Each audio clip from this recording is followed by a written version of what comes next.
The dust blew across the wide valley of GalacticPrime. Red skies stretched over strange mountains, and 3 alien suns glowed behind thin clouds. Deep under the surface, inside a command center made of dark silver stone, Commander Vale stood in silence. His long arms rested behind his back as he watched a large screen showing Earth and its colonies. "They grow too fast," Vale said to his officer. The officer, smaller and with pale skin like ice, nodded. "But they are not a threat yet." Vale's black eyes stayed on the screen. "That is the mistake we always make. Send a scout team to observe them. I want eyes on their border worlds." The scout team moved quickly. Within days, they reached a small mining colony on a moon near human space. It was quiet there, far from Earth. The colony had recently suffered a meteor strike. Buildings were crushed, equipment broken, but the humans had not run. They were rebuilding. Around him, other settlers worked with tired faces, but no one stopped. The rock gave way, and he tumbled down, hitting the ground hard. He lay still, pain shooting through his leg. A woman passed him water. A boy handed him nails. They worked like a machine, all moving with one thought: fix what was broken. Ethan Brooks wiped sweat from his face as he lifted a beam into place. His hands were rough, his shirt torn. Hidden on a cliff above, the alien scouts watched through their lenses. The alien suit was torn, skin bleeding blue. Ethan did not hesitate. He pulled the creature up, wrapped the leg, and carried it to his small cabin. He watched how Ethan lived, how he treated others, how the community helped each other. When the alien left, limping but alive, he said only one thing: "You are not what we were told." "They lost half their colony," one of them whispered. "And they rebuild like nothing happened." Dust blew over the flat land beyond. Beside her, Sergeant Jason Cole checked the radar. Another scout spoke. "They laugh. They use fuel tanks as bombs, pipes as weapons. But the humans kept fighting. Some laughed between fights. Some told jokes, even while bleeding." The alien fleet was larger, stronger, but the humans held the line. They eat. The invasion had begun. "We need to understand them better." They sleep on the ground. It makes no sense. One scout, curious, moved closer. He stepped on a weak ledge. Ethan saw the fall. He ran to the figure, not knowing who or what it was. "What are you doing?" the alien whispered. "You should fear me." "You fell," Ethan said. "You were hurt. That's all I see." The words stayed in his mind long after. For 2 days, the alien lay in Ethan's cabin. Back on GalacticPrime, Commander Vale read the scout's report. And in the silence of command rooms and war halls, a new fear began to grow. They adapt fast. They show kindness, even to unknown life forms. They rebuild without command. Vale frowned. That makes them dangerous. He looked again at the screen. It now showed a human border world named Huron 6.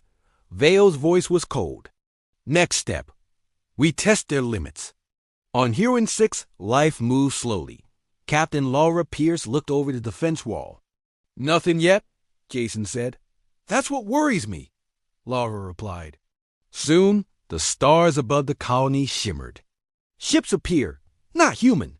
The alarm rang. Soldiers ran to their stations. Laura gave orders. Jason and others set up makeshift traps. The battle lasted 3 days. Smoke filled the sky. Food ran low. Water was scarce. Alien cameras caught everything. One soldier, shot in the leg, crawled to pull another from fire. Another shared half a meal with a wounded stranger. An alien officer watched the footage. They should have broken by now. They should have given up. Another shook his head. "They don't fight like we do." Back on GalacticPrime, Commander Vale stood silent. The screen showed human victory. "Send word to the Council," he said. The Council, made of leaders from 6 alien empires, met in secret. They watched the same footage. The scouts' words echoed in the chamber. They do not fear death. They do not wait for orders. They help even their enemies. One leader asked, Is this their strength or their madness? No one answered. At the edge of the galaxy, a young alien recruit read the first report about humans. They are the ones who keep getting back up. The dust settled again on TAKZ. The suns began to rise. Smoke still rose from the broken walls of Huron 6. The ground was black from fire and blood. Captain Laura Pierce sat on a crate, her uniform torn, her face stained with dust. His voice was hoarse. Still no signal from command, but we're alive. She looked over what was left of the base. Soldiers walked slowly, helping the wounded, clearing rubble, fixing broken weapons. Jason Cole limped past her, holding a radio in one hand and a metal pipe in the other. Laura nodded. Barely. Inside, the officer named Laren watched the battle records. Another showed 2 wounded men dragging a fuel tank into enemy fire, turning it into a bomb. They died, but the alien ship exploded. He leaned forward, slow and quiet, as the screen showed human soldiers setting traps out of junk and fire, moving through smoke, fighting with broken tools and bare hands. They had lost half their team, but the enemy had lost more. It wasn't just a win. It was a message. Far above the planet, in the shadows of space, an alien ship drifted. One video showed a young woman using a kitchen knife to hold off an armored alien until help arrived. Laura joined them, her hands wrapped in bandages. Laren turned to his commander. They're not soldiers. There's something else. They are chaos, the commander said. They do not follow normal rules. He stepped out, walked around the broken camp, and asked, How did you hold this place? Human networks showed images of the fight. Some turned the stories into songs, some into art. On Earth, children started drawing pictures of the defenders of Huron 6. Generals and leaders from 4 different species gathered in a cold hall made of black stone. Back on Huron 6, the humans buried their dead with scraps of cloth and rocks. They did not cry much. They were too tired. But every face showed the same thing, anger and pride. Jason sat beside a fire that night. A small group sat around him. One man played a broken harmonica. Why did we win? One soldier asked. Jason poked the fire. Because they don't know what to do when we don't break. A few laughed. A few didn't. They had heard about Huron 6, and now they were planning something. The next day, a supply ship finally came. The pilot, a young man named Chris, looked shocked at what he saw. Laura simply said, We didn't let go. News of the defense spread fast. But we can make it worse for them. They won't expect traps everywhere. But not everyone was celebrating. On the alien world of Ralos 3, a secret meeting took place. We sent a full fleet, one said, and they beat us with scrap. Inside a metal cell, a human soldier sat on the floor. Because if I do, someone else will stop you anyway. He had burns on his arms and a broken leg, but he didn't look afraid. Another asked, What do they have that we do not? He had seen the fearlessness in the human's face. It was not the look of a trained warrior. It was something older. No one answered for a long time. Finally, a voice from the back said, Belief. In what? A leader asked. In each other. Do you think we can win this war? He simply turned off the light and walked away. They are fighting because they don't know how to lose. You came to our space. You made a mistake. We don't need orders to fight. They do not stop, even when it makes no sense. Even when they are broken. Meanwhile, on a small human science station above a gas planet, 2 engineers named Noah Carter and Dana West were watching old war footage. If they try to hit Halden Reach, Noah said, we can't fight the same way. Dana nodded. They started building secret tunnels, fake signals, and hidden rooms. They turned the colony into a maze. His hand shook as he placed the file back in its case. One night, as they tested a hidden power grid, Dana asked, Do you think we'll make it? Noah smiled, though his eyes were tired. If not us, someone else will. That's what matters. Back on the alien side, Laren walked into a dark hall where prisoners were kept. Why don't you give us what we want? Laren asked. The man looked up. Laren paused. You are alone. "No one is coming." The man smiled.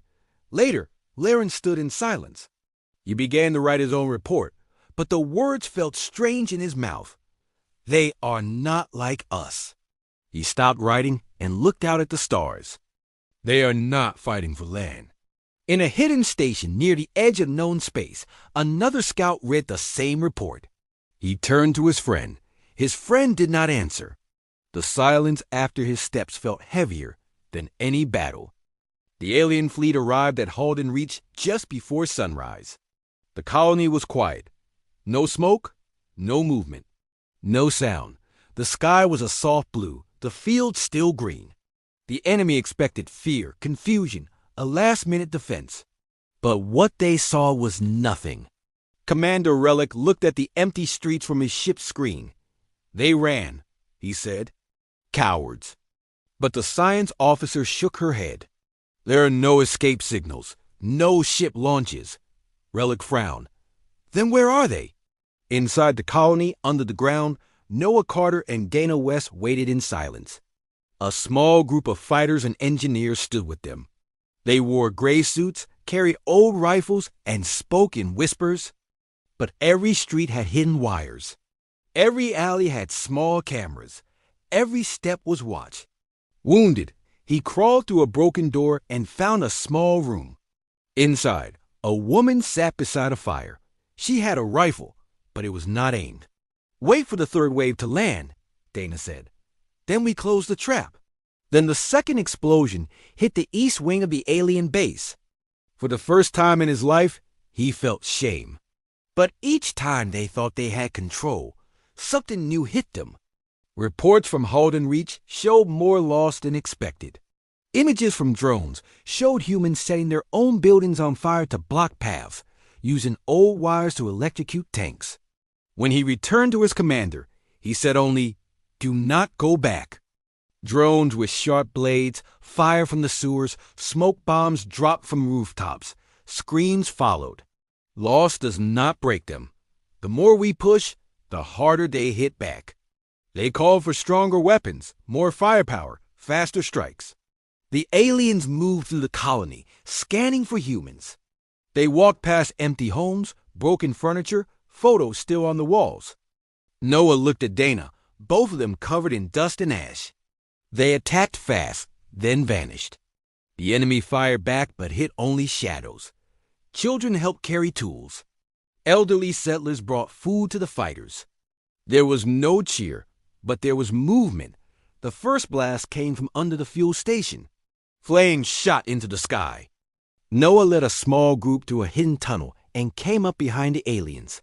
For 3 days, the aliens tried to hold the colony. He did not use formal words. He did not speak like a soldier. One alien captain shouted, "They are ghosts! Where are the real soldiers?" He didn't know that the people fighting were not trained fighters.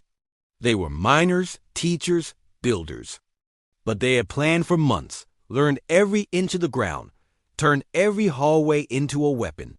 Birds returned to the sky. And under the broken buildings, the humans began building again. An alien soldier was caught in a trap. "You look tired," she said. The soldier didn't speak. His eyes were wide. Blood dripped from his arm. Some laughed. Some stayed silent. She handed him a cloth. "You came to take our home. Now you see what that means." The soldier looked down. "I saw one of them lead a charge with a broken leg. I saw people who never trained for war take down an army. We should not be proud. We should be quiet." That night, the woman let him go. He ran into the hills and hid until his ship found him. In the alien capital, a quiet meeting was held. One general asked, "How do we fight a people who are not afraid to burn their own homes?" Another answered, "You don't. You leave them alone." But some leaders didn't agree. One young officer stood and said, "Fire does not scare them." His words were ignored. Back on Halden Reach, the human survivors stood together as the last alien ships fled. "We held them," she said. Noah nodded. "But they'll come again." In the ruins, the humans placed new flags, fixed power lines, and opened the water tanks again. 2 alien scouts watched from a hill far away. One held a data pad. The other stared at the colony. "They are alive," the first one said. "That's the problem," said the second. "They always are." The young soldier who had escaped earlier wrote a message to his people. He wrote, "I saw one of them patch my wounds." His words reached a small group of alien leaders. One elder, gray and slow, whispered, "We thought they were simple. We were wrong." The wind blew across Halden Reach. Noah carried a child on his shoulders as they walked past a ruined wall. "Will they come back?" the child asked.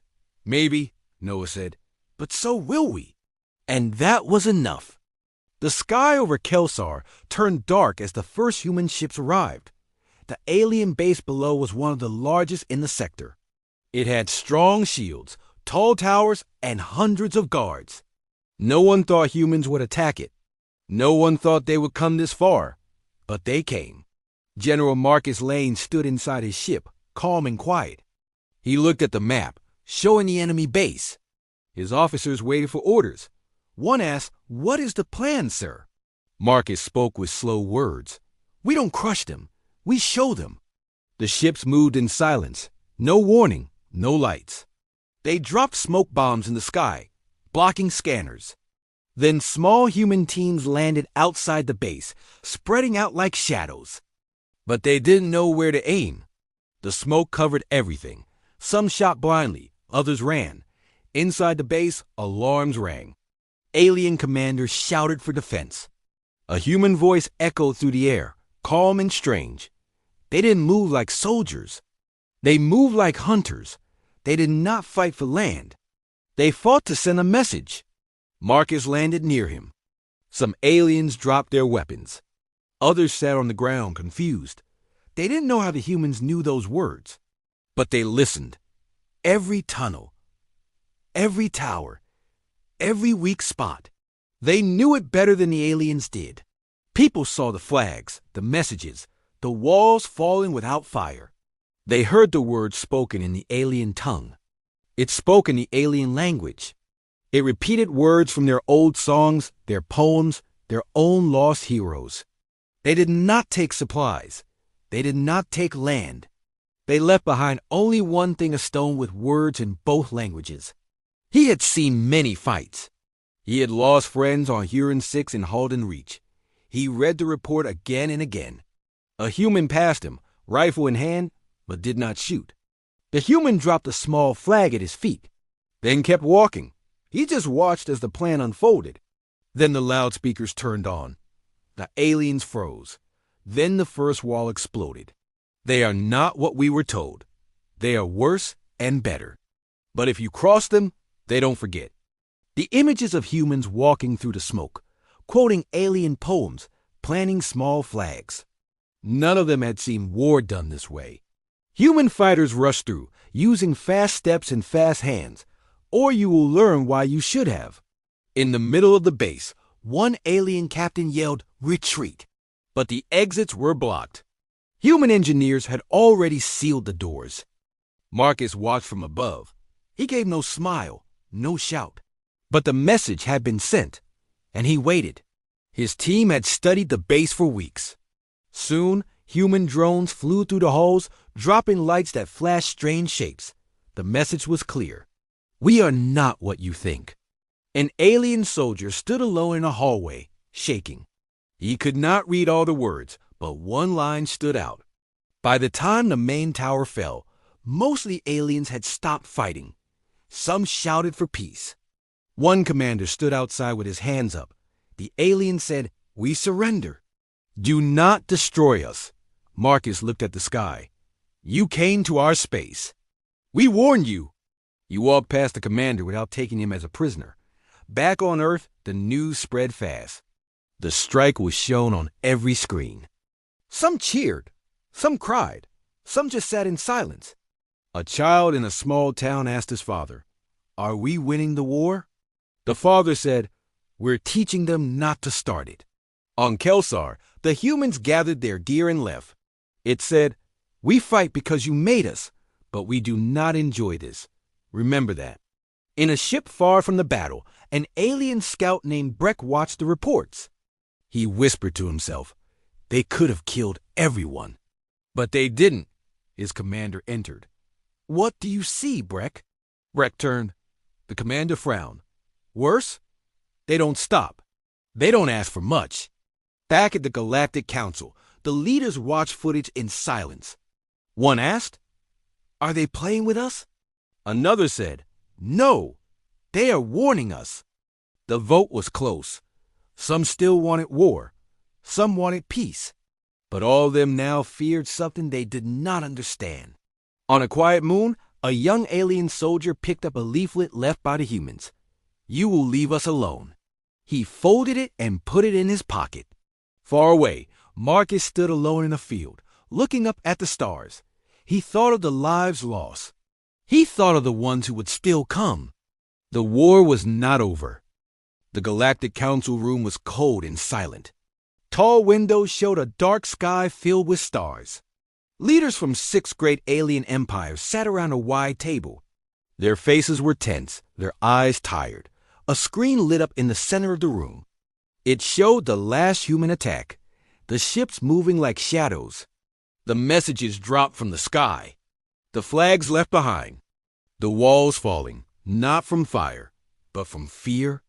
No one spoke for a long time. Then one elder stood. His skin was gray and lined. His voice was low.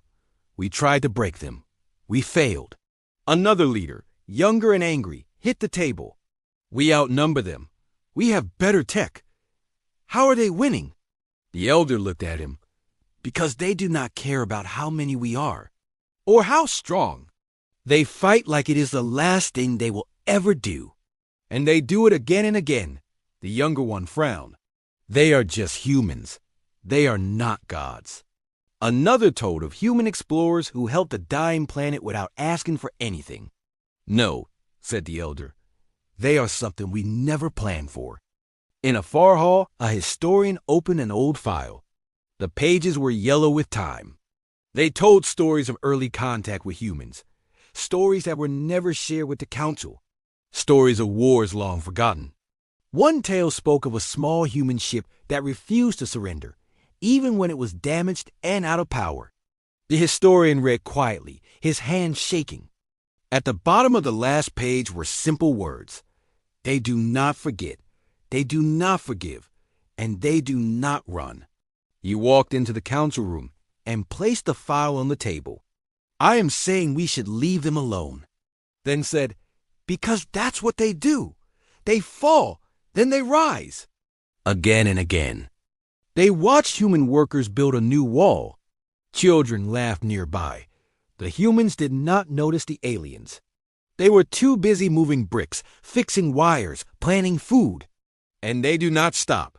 We have seen this before. We chose to forget it. We cannot make that mistake again. The room stayed silent. That's the cause we avoid fighting humans. Because we understand weapons, but not their spirit. We understand war, but not their reason to keep standing.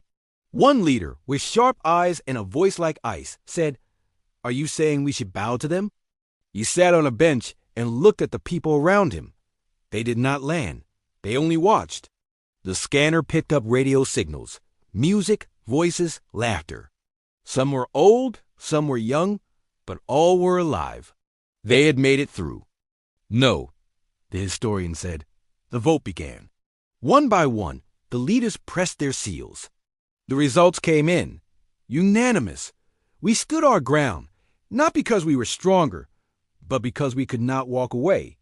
Do not engage Earth or its colonies again. Far away, on a green field near a broken city, a young alien named Kel stood beside his teacher. Kel asked, Why do they keep building even after so much war?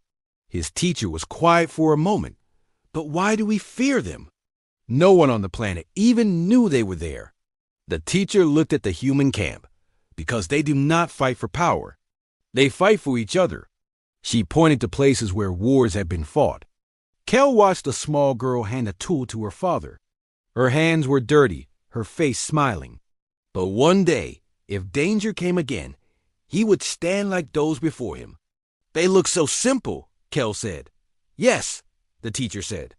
On Earth, General Marcus Lane walked through a park where trees were growing again. A boy walked up and asked, "Were you in the big war?"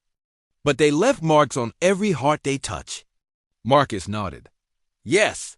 "Did you win?" Marcus smiled. "Just a little. We survived. That was enough." Back in deep space, a small alien scout ship flew near a human colony. One pilot said, "They are rebuilding again." The other nodded. "They always do." The ship turned and left. In a human school on Mars, a teacher showed the class a map of the galaxy. "These were hard days," she said, "but we learned." One student raised her hand. "Why did they stop attacking us?" The teacher looked out the window. "Because they finally listened." In the stars above, the silence of space returned. The battles had ended. The fires had burned out. But the memory stayed. Humans did not build empires. They did not conquer worlds. Marks of fear. Marks of respect. Marks of something hard to name. In a book passed between alien hands, one page had only one sentence.